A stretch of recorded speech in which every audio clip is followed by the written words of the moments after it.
प्लासी कब हुआ था? 1757। 1757 में हुआ था प्लासी। प्लासी हुआ था। प्लासी की स्टोरी क्या थी, थोड़ा सा ये देखते हैं। तो प्लासी की स्टोरी ये होती है कि सबसे पहले बंगाल में किलेबंदी स्टार्ट की जाती है। किलेबंदी किसके द्वारा स्टार्ट की जाती है? अंग्रेजों द्वारा स्टार्ट की जाती है। अब इस सिचुएशन में क्या होता है कि सिराजुद्दौला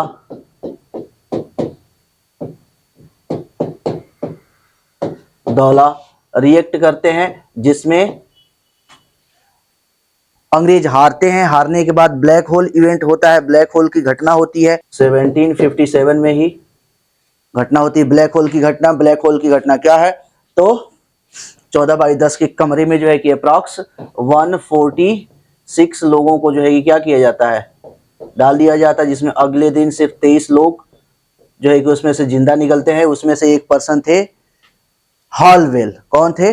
हॉलवेल ने ये पूरी बात जो है कि स्टोरी बताई थी। बाद में रिपोर्ट वगैरह ब्रिटेन वगैरह गई थी। ब्रिटेन गई तो वहां से क्या हुआ, बहुत ही उसका क्रिटिसिज्म हुआ। और इस सिचुएशन में क्या होता है कि अब स्टार्ट होता है, यहाँ पे रॉबर्ट क्लाइव को बुलाया जाता है। रॉबर्ट क्लाइव को बुलाया जाता है। क्लाइव को बुलाया जाता है। उस समय वो चल रहा होता है क्या, एंग्लो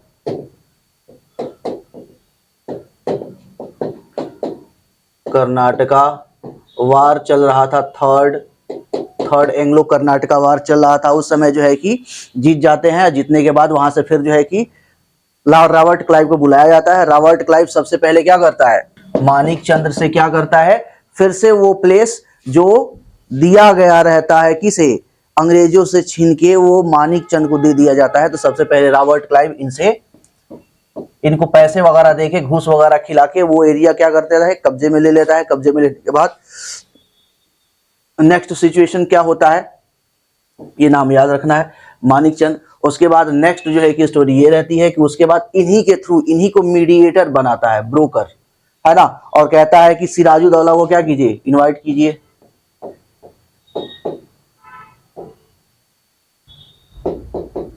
सिराजुद्दौला को इनवाइट किया जाता है और अलीनगर की संधि होती है। कौन सी?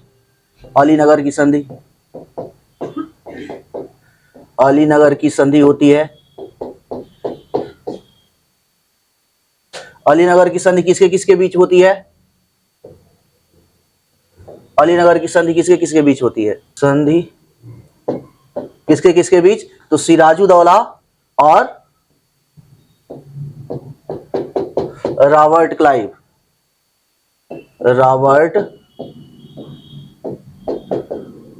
के बीच होती है अलीनगर की संधि। और उसके बाद क्या होता है, यहीं पे कुछ ऐसे चुनिंदा जो फेथफुल पर्सन थे किसके, सिराजुद्दौला के, विश्वास पात्र लोग, उन विश्वास पात्र लोगों को क्या किया जाता है, रॉबर्ट क्लाइव द्वारा उन विश्वास पात्र लोगों को अपनी तरफ मिला लिया जाता है। जिसमें किसे कौन कौन से लोग होते हैं, मुख्य रूप से जगत सेठ होते हैं, जगत सेठ, राय दुर्लभ,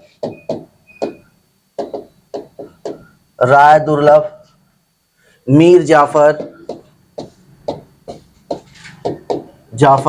ये सारे लोग होते हैं, है ना। और उसके बाद क्या होता है, नेक्स्ट सिचुएशन में जो है कि जब षड्यंत्र हो जाता है, षड्यंत्र, तो इस सिचुएशन में अब क्या चाहिए होता है, उनको एक बहाना चाहिए होता है कि वार को इनिशिएट किया जाए। किसके द्वारा? सिराजुद्दौला द्वारा। अंग्रेज यहां पे भी जब षड्यंत्र कर लिए ना, तो करने के सिचुएशन में ये स्टार्टिंग नहीं चाहते थे कि हम स्टार्ट करें और किसी को ये कहने का मौका मिले कि वार किसने शुरू किया, युद्ध अंग्रेजों ने शुरू किया।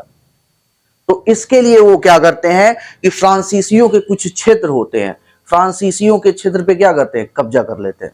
और कब्जा कर लेते हैं तो सिराजुद्दौला इसे अपने सोवरेंटी के लिए चैलेंज मानता है ना, संप्रभुता के लिए क्या मानता है, चैलेंज मानता है कि आप हमारे राज्य में हो ना, तो हमारे अंडर हो, इट मीन्स कि हमारे लॉ एंड ऑर्डर के अकॉर्डिंग आपको वर्क करना पड़ेगा, काम करना पड़ेगा। अब इस सिचुएशन में क्या हुआ कि आपने जो है कि हमारी बात ही नहीं मानी, हमारे राज्य में हमारा लॉ एंड ऑर्डर, और उसे तोड़ के आप भी व्यापारी और दूसरा भी पर्सन क्या है, व्यापारी है, तो आपने उसे क्या कर दिया, ऑक्युपाई कर लिया। इसका मतलब कि आप हमारे लॉ एंड ऑर्डर को नहीं मानते हो, यानी कि हमारी जो अथॉरिटी है, हाईएस्ट अथॉरिटी एक रूलर का, राजा का, उसे आप क्या किए, रिजेक्ट कर दिए, डिनाई कर दिए। अब इस सिचुएशन में क्या करता है, सिराजुद्दौला अटैक कर देता है, और सिराजुद्दौला के अटैक करने के बाद स्टार्ट होता है क्या, प्लासी का युद्ध। प्लासी का युद्ध स्टार्ट होता है। उसमें दो पर्सन होते हैं, मोहनलाल और मीर मदन। ये नाम बहुत पूछा जाता है, कौन कौन, मोहनलाल, मोहनलाल और मीर मदन,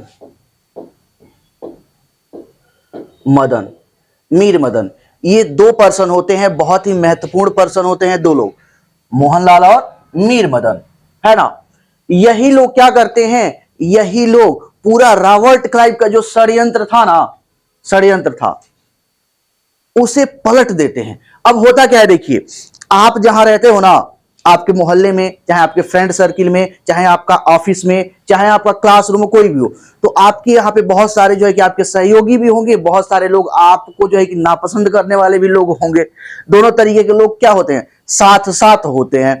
तो ऐसे ही सिचुएशन में क्या था, सिराजुद्दौला की स्थिति सेम ऐसी थी। सिराजुद्दौला की स्थिति कुछ ऐसी ही हमें देखने को मिलती है। इसके जो है कि दरबार में या इसके ग्रुप में कुछ ऐसे लोग हैं जो इसे अपदस्थ करना चाहते हैं, हटाना चाहते हैं, इसे पसंद नहीं करते हैं, या पसंद करते भी हो लेकिन अपने आप को ज्यादा जो है कि सुपीरियर इससे साबित करना चाहते हैं। इसकी एक तो उम्र भी बहुत ज्यादा हो गई थी, उम्र भी क्या थी, ज्यादा थी, तो उन्हें लगता था कि अब राजा हमें बनना चाहिए। तो इस सिचुएशन में वो जो है कि थोड़ा सा लालच में पड़ जाते हैं, किसके, रॉबर्ट क्लाइव के, रॉबर्ट क्लाइव के लालच में पड़ जाते हैं, है ना। और लालच में पड़ने वाला पर्सन कौन रहता है, मीर जाफर। कौन रहता है, मीर जाफर। मीर जाफर को प्रॉमिस किया जाता है कि हम आपको राजा क्या करेंगे, बना देंगे। लेकिन अंतिम क्षण में क्या होता है कि मोहनलाल और मीर मदन, ये दो इतने ब्रेवली फाइट करते हैं वार में, बैटलफील्ड में, कि इस सिचुएशन में क्या होता है ना, कि इसके बावजूद, षड्यंत्र के बावजूद भी अंग्रेज युद्ध हारने लगते हैं। और युद्ध जब हारने लगते हैं तब फिर से एक षड्यंत्र रचा जाता है बैटलफील्ड में ही। बैटलफील्ड में फिर से एक जो है क्या किया जाता है, जालसाजी किया जाता है। और कहा यह जाता है, जो सिराजुद्दौला थे, इनसे कहा गया, एक झूठ बोला गया, रूमर फैला दिया गया कि हम युद्ध क्या कर रहे हैं, हार रहे हैं। क्या कर रहे हैं, हार रहे हैं, जबकि यह सत्य नहीं था, सत्य नहीं था। सत्य क्या था, युद्ध जो है कि फर्स्ट फेज में ये लोग जीत रहे थे। बहुत हिस्ट्री में युद्ध हुए हैं ना, बहुत सारे, जिसमें फर्स्ट फेज में देखेंगे तो जो जीत रहा होता है ना, आखिरी क्षण में जाके हार जाता है। बहुत सारे अब इसके जो है कि रीजंस होते हैं, एक रीजन नहीं होता है। तो फर्स्ट फेज में क्या है, मोहनलाल और मीर मदन के द्वारा वार को जीता जा रहा था। लेकिन जैसे ही रूमर फैलाया गया, मीर जाफर द्वारा फिर से रूमर फैला दिया गया कि हम युद्ध क्या कर रहे हैं, हार रहे हैं, और कहा कि सिराजुद्दौला आप हमारे क्या हैं, बादशाह हैं, अगर आप सलामत हैं तो हमारा राज्य क्या है, सलामत है।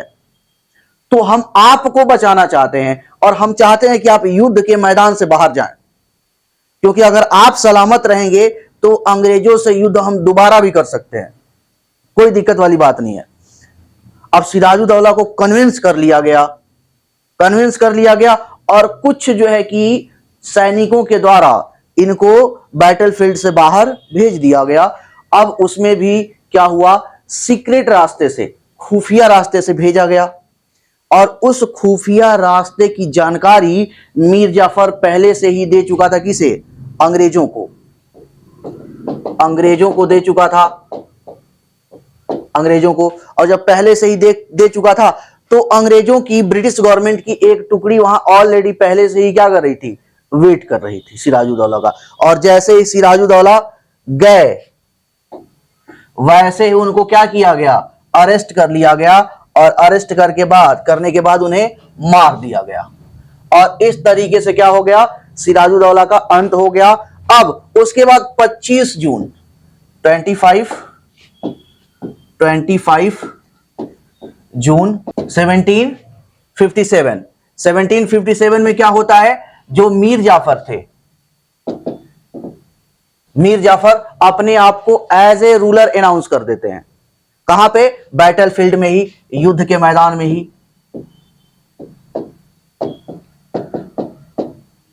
युद्ध के मैदान में ही अपने आप को क्या करते हैं, राजा घोषित कर देते हैं। कौन, मीर जाफर। और मीर जाफर जैसे ही राजा घोषित करते हैं, वैसे ही बहुत दयनीय स्थिति स्टार्ट हो जाती है। किसकी, बंगाल की, बंगाल। ठीक है, एक बंगाली कवि थे, नाम था उनका अमीन चंद, सॉरी नवीन चंद,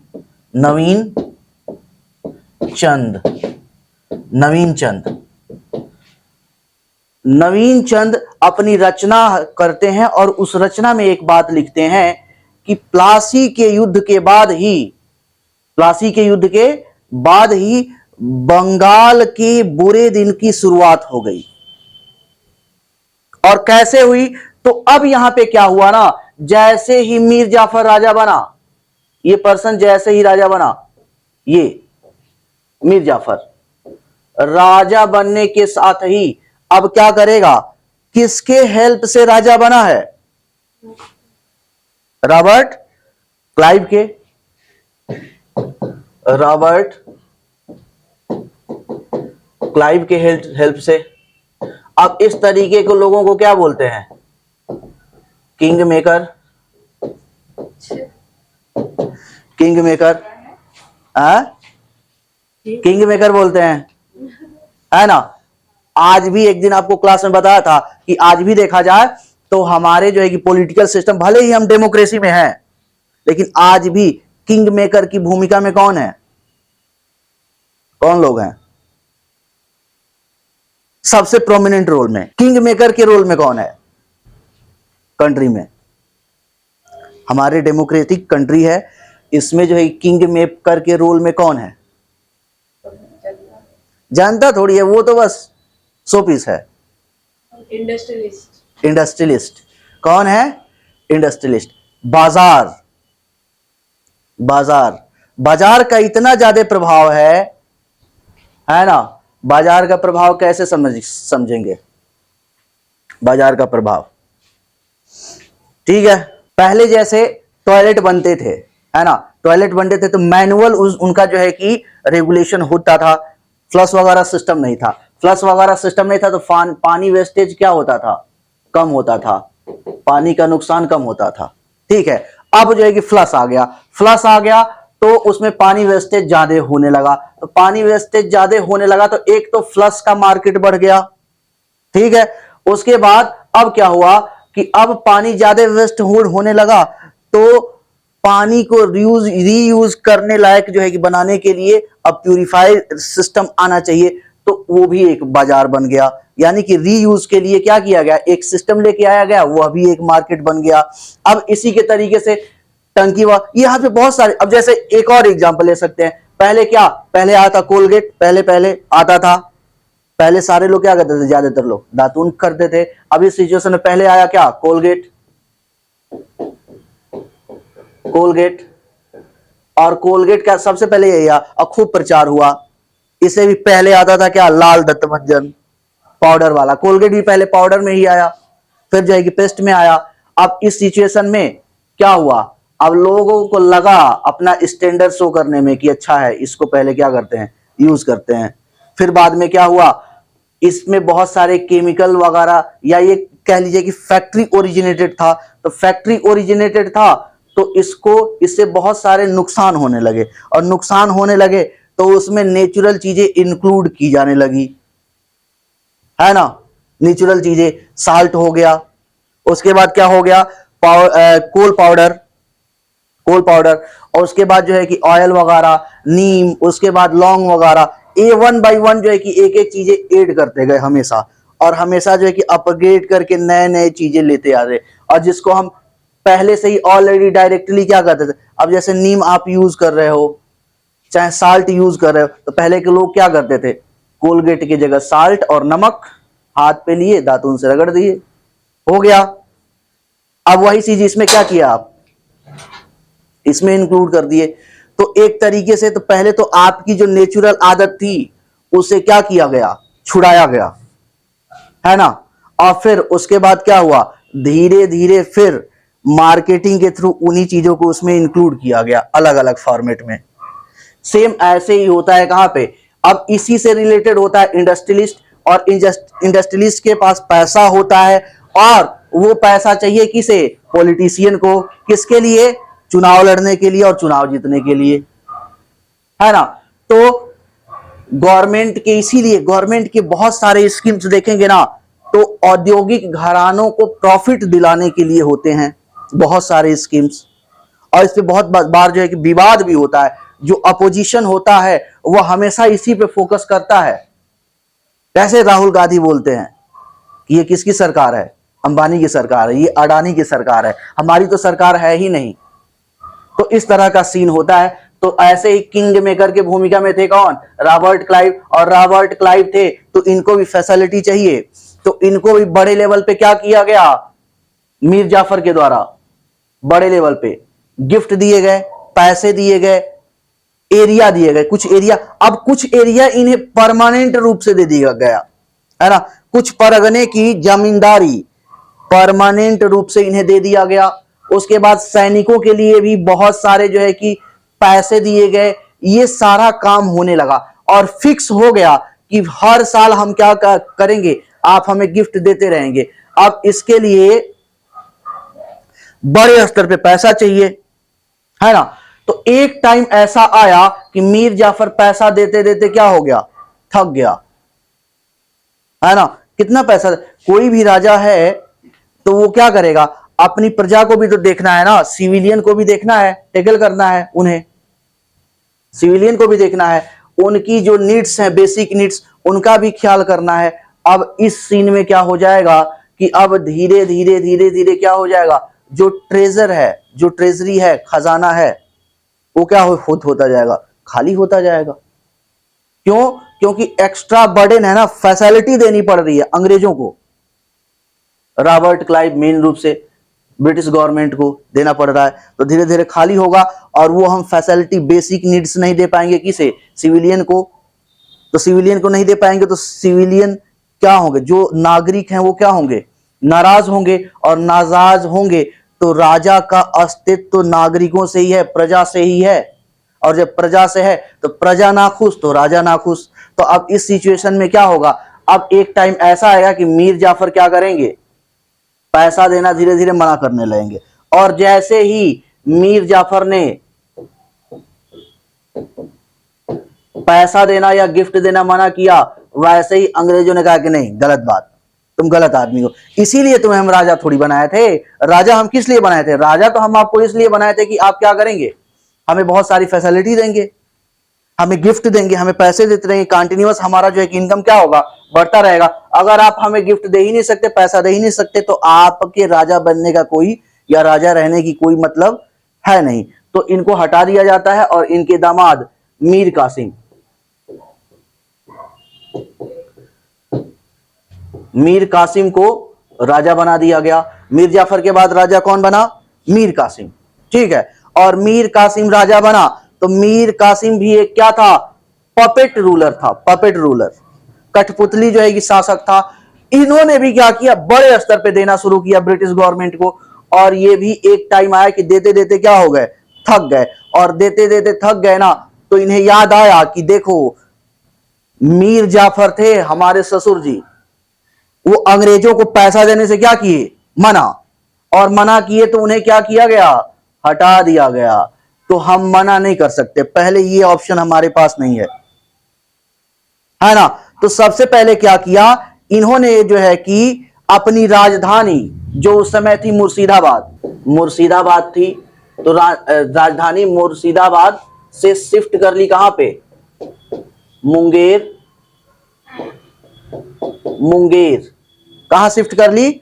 मुंगेर। सबसे पहले चाहते थे ना कि जो ब्रिटिशर्स हैं, ब्रिटिशर्स से थोड़े से हम डिस्टेंस मेंटेन कर लें, दूरी, ताकि वो हमारा उनका प्रभाव हम पे क्या रहे, थोड़ा सा कम रहे।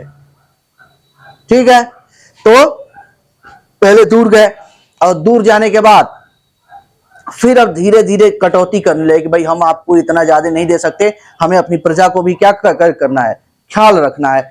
तब जो है कि अंग्रेजों ने क्या कहा, अंग्रेजों ने बोला कि राजा बनना था, तब तो बहुत बोलते थे हर एक चीज में, हाँ जी हो जाएगा कोई बात नहीं। अब जो है कि बोल रहे कि नहीं होगा, नहीं होगा तो तुम भी किसी काम के नहीं हो। मीर कासिम को क्या किया गया, कासिम को हटा दिया गया, हटा दिया गया मीर कासिम को। और मीर कासिम को हटाने के बाद फिर से राजा कौन बन गया, मीर जाफर। मीर जाफर फिर से राजा बन गए। और मीर जाफर जब फिर से राजा बन गए, तब जो है कि बागी हो गया कौन, रिवेल हो गया कौन, मीर कासिम। कहा कि ये काम गलत किए हो, है ना, ये काम आप क्या किए हो, गलत किए हो। अब ये मीर जाफर जो है, मीर कासिम गया कहां पे, मीर कासिम गया सबसे पहले अवध के नवाब से मिला। अवध के नवाब कौन थे, सुजाऊ दौला, ठीक है, सुजाऊ दौला। और उसके बाद शाह आलम से मिला, शाह आलम द्वितीय से मिला। और त्रिगुट सेना बनी, अप्रॉक्स 40,000 से 50,000 तक की ये सेना थी, इसमें इतने सैनिक थे। ठीक है, और उसके बाद स्टार्ट हुआ क्या, उसके बाद स्टार्ट हुआ फिर सेशन किसका, बक्सर का युद्ध। उसके बाद क्या स्टार्ट होता है, बक्सर का युद्ध। और बक्सर का युद्ध स्टार्ट किया गया, बक्सर का युद्ध स्टार्ट हुआ। ये कब स्टार्ट हुआ, तो ये स्टार्ट हुआ 22 अक्टूबर 1764, 22 अक्टूबर 1764 को स्टार्ट हुआ। और इसमें एक साइड तो जो है कि त्रिगुट सेना थी, 40 से 50,000 की सेना, और दूसरे साइड लगभग 7,000 के आसपास या 7,027 के आसपास जो है कि अंग्रेजों की सेना थी, अंग्रेजों की सेना।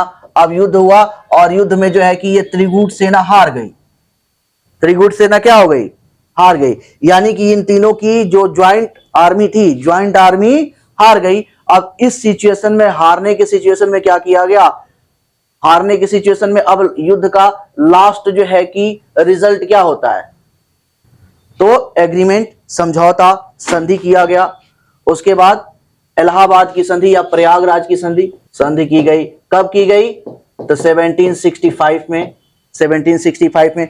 और ये संधि अलग अलग की गई, एक साथ नहीं की गई, है ना। ये क्या किया गया, अलग अलग किया गया। सबसे पहले किया अंग्रेजों ने, जो अंग्रेज थे, अंग्रेज रॉबर्ट क्लाइव था, तो सबसे पहले किसके साथ संधि हुई, तो अवध के नवाब के साथ। अंग्रेज व अवध के नवाब, और अवध के नवाब कौन थे, सुजाऊ दौला थे, इनके साथ हुआ। अब इनके साथ क्या हुआ ना कि संधि में इनसे जो है कि क्षतिपूर्ति ले लिया गया, कितना, 50 लाख, 50 लाख एक तो पैसा ले लिए, कौन, अंग्रेज, इतना पैसा ले लिए 50 लाख। और इसके बाद जो है कि दूसरा सेशन, ये कुछ रीजन भी ले लिए, जैसे इलाहाबाद वगैरह का रीजन है, नैनी वगैरह का रीजन क्षेत्र है, उसको क्या किया गया, अवध से ले लिया गया। कौन ले लिए, ब्रिटिशर्स, अंग्रेज। कौन कौन से क्षेत्र, इलाहाबाद और नैनी वाला क्षेत्र, कड़ा, मानिकपुर और कड़ा का क्षेत्र। मुख्य रूप से जो पुराना नाम है इसका मानिकपुर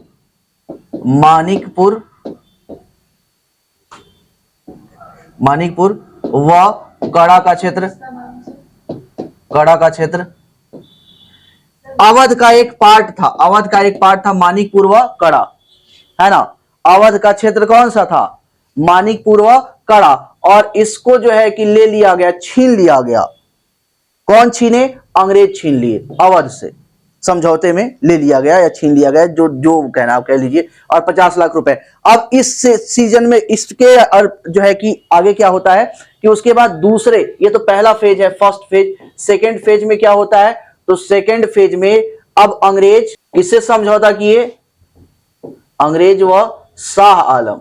क्या क्या, कर व्यवस्था, कर वसूली या कर व्यवस्था, कर व्यवस्था, व्यवस्था, पुलिस व्यवस्था, और साथ साथ नियुक्ति में हस्तक्षेप, सरकारी पदों पर, सरकारी पदों पर नियुक्ति में हस्तक्षेप, नियुक्ति में क्या करने लगे, ये हस्तक्षेप करने लगे, ये सारा काम करने लगे। उसके बाद इनके पास क्या था, तो इनके पास सिर्फ प्रशासन था, प्रशासन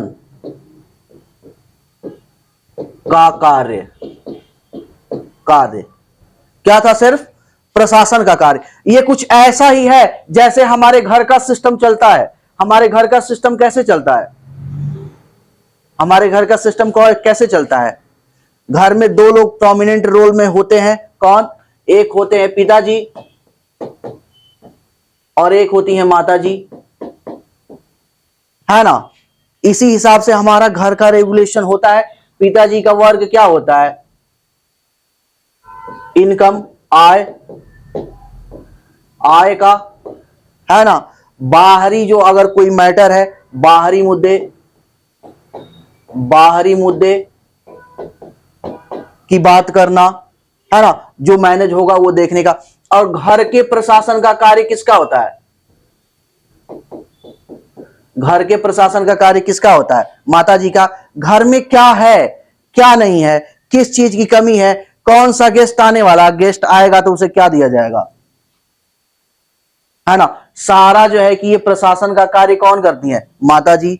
वैसे ही सेम कुछ यहां पे सिस्टम नहीं देखने को मिल रहा है। ये जो है कि ब्रिटिश ईस्ट इंडिया कंपनी थोड़ी सी पावरफुल दिख रही है, इसके पास जो है कि टैक्स सिस्टम भी है, इसके पास पुलिस सिस्टम भी है, इसके पास इतना राइट है कि ये क्या कर रहा है, अगर राजा अपने दरबार में किसी को नियुक्त करना चाहता है, अपॉइंट करना चाहता है, तो उसमें इंटरफेयर कर रहा है कि नहीं, ये पर्सन है, ये पर्सन सही है, इस तरीके से। और राजा का कार्य क्या है, सिर्फ प्रशासन का,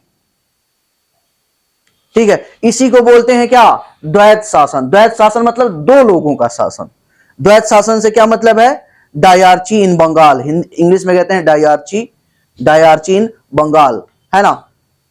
तो दो लोगों ने मिलकर शासन किया, इसी को कहते हैं द्वैत शासन, ठीक है। उसके बाद नेक्स्ट, जब द्वैत शासन कंप्लीट हो गया, उसके बाद स्टार्ट होता है क्या, उसके बाद नेक्स्ट आता है आपका, यहां पे अब एक शख्स आते हैं जिनका नाम है वॉरेन हेस्टिंग्स। क्या नाम है, वॉरेन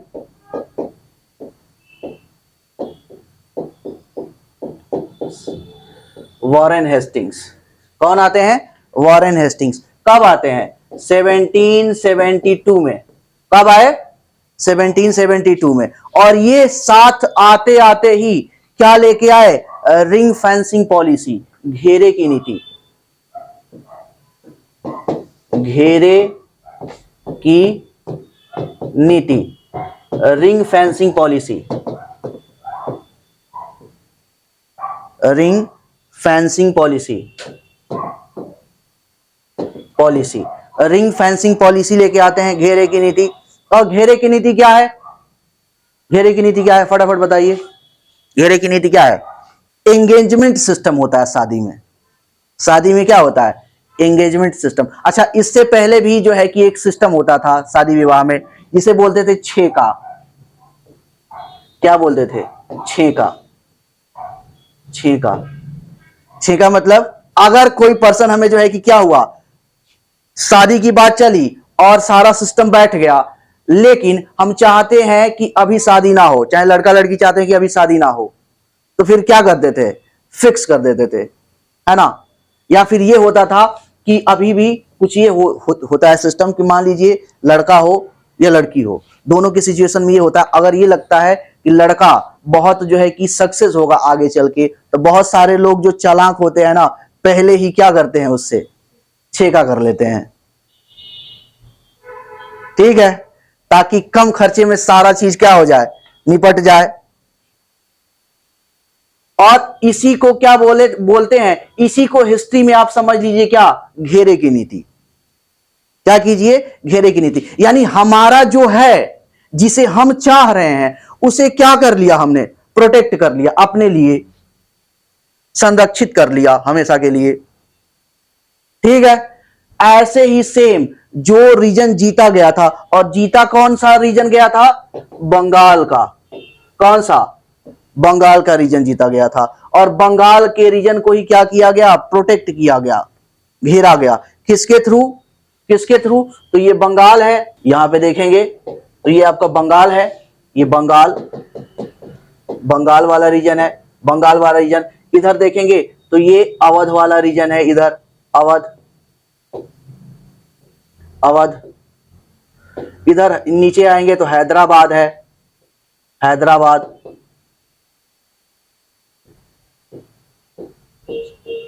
हैदराबाद। अब सबसे पहले इसके थ्रू क्या किया गया, और फिर इसके थ्रू समझौता कर लिया गया। और समझौता कैसे किया गया, अब यहां पे दो तीन शक्तियां और थी, यहां पे थे मराठा, मराठा, और इन्हीं के जस्ट नीचे था मैसूर, मैसूर। तो इन्हें डर दिखाया गया क्या, कि देखो भैया मराठा आएंगे और तुम्हें अटैक करेंगे, तुम्हें अटैक करेंगे, तुम्हारी इतनी हिम्मत है नहीं कि तुम मराठाओं से क्या कर सको, लड़ सको। तो जब इतनी हिम्मत नहीं है कि आप मराठाओं का सामना कर सकें, तो इस सिचुएशन में बेस्ट ऑप्शन क्या है, हमारे साथ मिल जाओ, हमारे साथ क्या करो, मिल जाओ। और मिलने की सिचुएशन में अगर चाहे ये हो और चाहे ये, यानी कि चाहे मराठा हो या फिर मैसूर हो या हैदराबाद हो, कोई भी अगर आप पे अटैक करेगा तो हमारी सेना रहेगी आपके पास, सेना, है ना, और हम क्या करेंगे, उससे आपको बचा लेंगे। यहां पे डर क्या दिखाया जा रहा है, कि आपको मारा जाएगा तो हम आपको क्या करेंगे, बचाएंगे। जबकि इनका खुद का डर क्या है, कि अगर अवध चला गया मराठों के हाथ में या मैसूर के हाथ में, तो सीधी इनकी बाउंड्री अटैच हो जाएगी किससे, बंगाल से, किससे हो जाएगी, बंगाल से। और बंगाल से अटैच हो जाएगी तो इसका मतलब ये पावरफुल हो जाएंगे, तो पॉसिबिलिटी है कि बंगाल को भी क्या करें, ये अपने अंदर मर्ज कर जाएं, एक्वायर कर लें, कब्जा कर लें। तो इस सिचुएशन से बचने के लिए इन्होंने क्या किया, यहां पे एक स्टेट को अपने साथ मिला लिया, और यहीं पे अपनी सेना रख दी, कि अगर यहां से कोई अटैक करेगा तो हमारी सेना इसी एरिया में क्या करेगी, फाइट करके उसे हरा देगी, यहां तक कोई पहुंच ही नहीं पाएगा। इस तरीके से उन्होंने क्या किया, अपने क्षेत्र को प्रोटेक्ट करने का काम किया। इसी को कहते हैं क्या, घेरे की नीति, रिंग फेंसिंग पॉलिसी। कौन लाया था, वॉरेन हेस्टिंग्स। कब लेके आया था, तो 1772 में। 1772 से ये 1798 एडी तक कंटिन्यूअस ये चलती रही पॉलिसी। कब से कब तक, तो 1772 टू 1798 एडी तक रिंग फेंसिंग पॉलिसी चलती रही। इसमें ये सारी चीजें तो समझने की बात है ना। आगे चल के और इसको थोड़ा सा डिटेल में देख लिया जाएगा। नेक्स्ट आगे चलते हैं। अब बात करते हैं यहां पे एक दूसरा जो है कि पॉलिसी हमें देखने को मिलती है, वो है सब्सिडरी अलायंस। सब्सिडरी अलायंस, या इसी को इंग्लिश में हिंदी में कहते हैं सहायक संधि। सहायक संधि, सहायक संधि, सहायक संधि। सहायक संधि कौन लेके आया, लॉर्ड वेलेजली।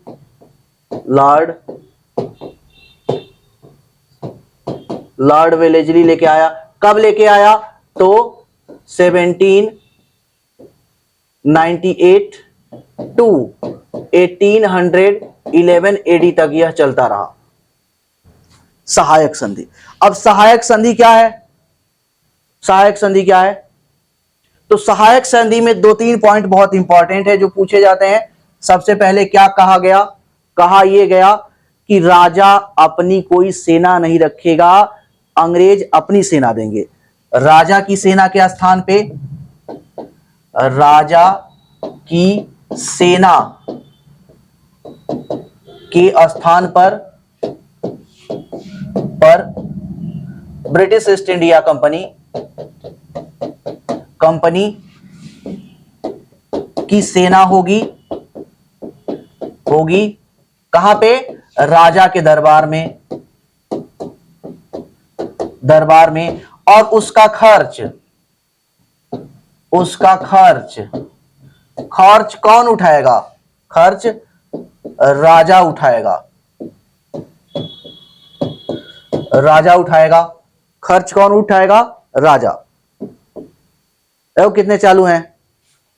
हम आपको बॉडीगार्ड दे रहे हैं और सारा खर्चा आप उठाओगे।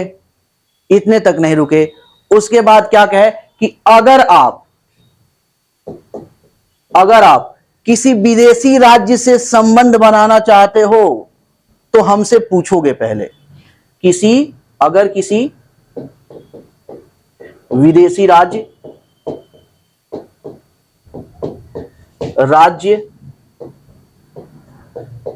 से संबंध बनाना चाहते हो,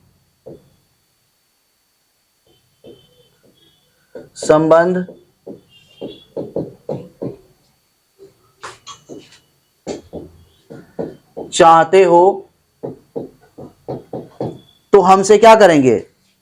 तो हमसे पूछेंगे। हम आपको परमिशन देंगे तो बनाएंगे, नहीं तो नहीं बनाएंगे, है ना। तीसरी बात क्या बोले कि किसी से युद्ध करने से पहले भी आप हमसे पूछोगे। किसी से युद्ध करने से पहले भी आप हमसे क्या करेंगे? पूछेंगे। क्यों? एटलीस्ट तो सेना तो हमारी है ना आपके यहां, तो आपको हमसे क्या लेना पड़ेगा? परमिशन कि हम युद्ध करें कि नहीं करें। यानी मित्रता और युद्ध दोनों के लिए क्या आप जो एक तरीके से इसे कंबाइंड फॉर्म में कहा जाए ना तो क्या बोल सकते हैं? फॉरेन, आज के टर्म में देखा जाए तो फॉरेन पॉलिसी, विदेश नीति। यानी राजाओं ने अपनी विदेश नीति क्या की? अंग्रेजों के यहां गिरवी रख दी। ठीक है, एक तरीके से ये पंगु बन गए। अब सवाल यह है कि अब सेना कौन रख रहा है? कहां पे है? राजा के दरबार में। रखने वाला पर्सन कौन है? British India company, east India company. सेना को सैलरी कौन देगा? राजा कहां देगा? वो खर्च उठाएगा। सिर्फ सैलरी की बात नहीं की गई है, खर्च उठाना और सैलरी देना, दोनों में क्या है? फर्क है। जैसे आज का घर है, घर के परिवार में महिलाएं हैं, वो काम करती हैं, तो क्या उन्हें सैलरी दिया जाता है? नहीं दिया जाता। उनका खर्च थोड़ा बहुत उठा लिया जाता है। सैलरी देता है कोई? नहीं देता, खर्च थोड़ा बहुत उठा लेता है। और जहां पे आप काम करोगे वहां पे क्या मिलेगा आपको? सैलरी मिलेगा। सैलरी मिलेगा तो आप अपना खर्च खुद ही उठा सकते हो। तो दोनों चीजें क्या है? डिफरेंट है, अलग अलग सिचुएशंस है। तो राजा से क्या बोला गया? आप खर्च उठाओगे, सैलरी नहीं दोगे। हम आपको बता देंगे कि सेना को रखने में कितना खर्च आया, वो पैसा आप हमें दे देना। तो सैलरी कौन दे रहा है? सेना। तो अब सेना लॉयल किसके लिए होगी? राजा के लिए या ब्रिटिश ईस्ट इंडिया कंपनी के लिए? ब्रिटिश ईस्ट इंडिया कंपनी के लिए। सैलरी कौन दे रहा है? ब्रिटिश। हाँ, सैलरी दे रही है। हाँ दे रही है सैनिकों को। वो राजा से ले रहे हैं पैसे या अपनी उससे ले रहे हैं? अरे राजा ने पैसा दिया, खर्च उठाया, और खर्च जो आया, खर्च वो पैसा किसे दिया गया? ब्रिटिश ईस्ट इंडिया कंपनी को। और ब्रिटिश ईस्ट इंडिया कंपनी जो है कि वेतन किसे?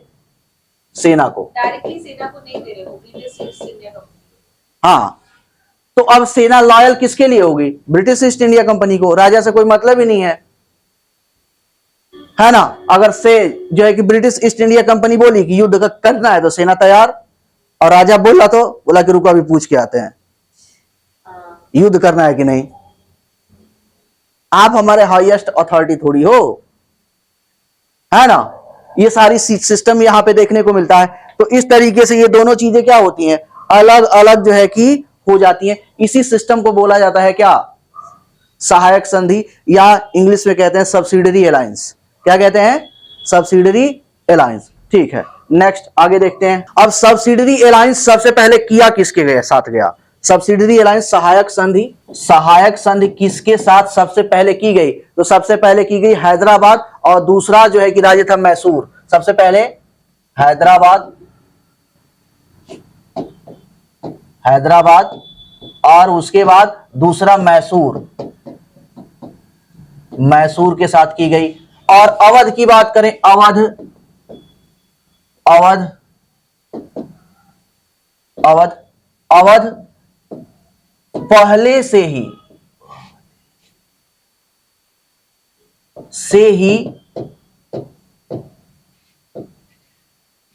इसी स्थिति में था।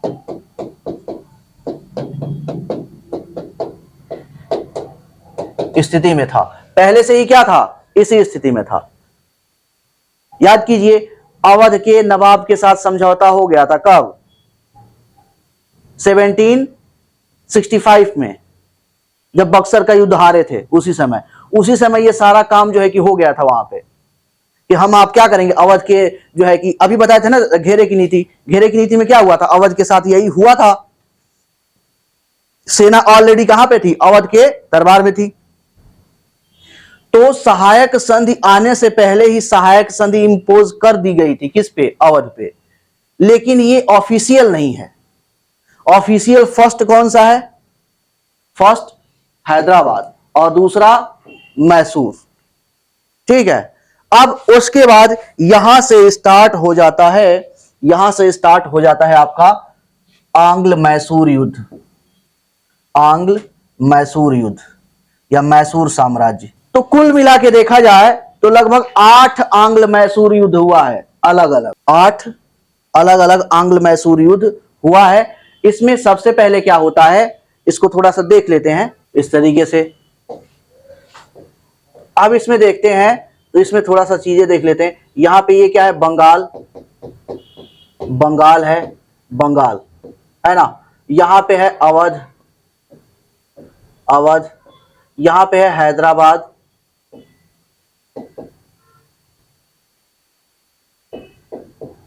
हैदराबाद। ये हैदराबाद का रीजन है, इधर ये अवध का रीजन है। यहां पे है आपके मराठा, मराठा, और यहां पे है छोटा सा मैसूर, मैसूर। इतनों को हमें देखना है अभी थोड़ा सा, है ना। इसी समय यहां पे देखेंगे तो यहां पे ये दिल्ली है, दिल्ली, दिल्ली। यहीं पे देखेंगे तो यहां पे ये जो है कि राजपूतों का क्षेत्र है ये। यहां पे देखेंगे तो यहां पे पंजाब वाला रीजन है। यहां पे ये क्या है? ये राजपूतों का क्षेत्र, राजपूतों का क्षेत्र है। यहां पे देखेंगे तो यहां पे जो है कि पंजाब वाला रीजन, पंजाब। और यहां पे राजा रणजीत सिंह, राजा रणजीत सिंह, राजा रणजीत सिंह ये थे। ये दिल्ली था, दिल्ली। दिल्ली में अभी मुगल साम्राज्य था। अभी मुगल साम्राज्य क्या था? अभी मुगल साम्राज्य गया नहीं है, छोटा सा है, दिल्ली के आसपास के ही रीजन में है, ज्यादा बड़े रीजन में नहीं है, लेकिन है ना। याद कीजिए, जब 1857 की क्रांति होगी तो वहां पे हमें मिलेगा कौन? बहादुर शाह जफर, बहादुर शाह जफर, बहादुर शाह जफर मिलेगा, है ना। वहां पे राजा अनाउंस किया जाएगा। तो अभी तो हम बात कर रहे हैं किसकी? किस टाइम पीरियड की? तो अभी तो हम बात कर रहे हैं जिसमें जो है कि ये अप्रॉक्स 1768 के आसपास से स्टार्ट होता है आंग्ल मैसूर वार। तो अभी तो हम अप्रॉक्स जो है कि ये देख लीजिए कि लगभग अप्रॉक्स जो है कि 90 ईयर यानी कि 90 वर्ष पहले है। तो अभी तक मुगल एम्पायर है ही। अब इसी सिचुएशन में क्या हुआ कि ये बंगाल वाला जो रीजन है ना, ये किसके कंट्रोल में है? ब्रिटिश ईस्ट इंडिया कंपनी के कंट्रोल में है। ठीक है, अब ये क्या काम करेंगे? वन बाय वन करके जो है कि सबको जीतना शुरू करेंगे, सबको अपने राज्य में क्या करेंगे? मिलाना शुरू करेंगे। और इस जो है कि क्रम में हम सबसे पहले देख रहे हैं क्या? आंग्ल मैसूर युद्ध। आंग्ल मैसूर युद्ध। अब मैसूर में क्या हुआ? इस समय कौन है? इस समय हैदर अली है। हैदर अली,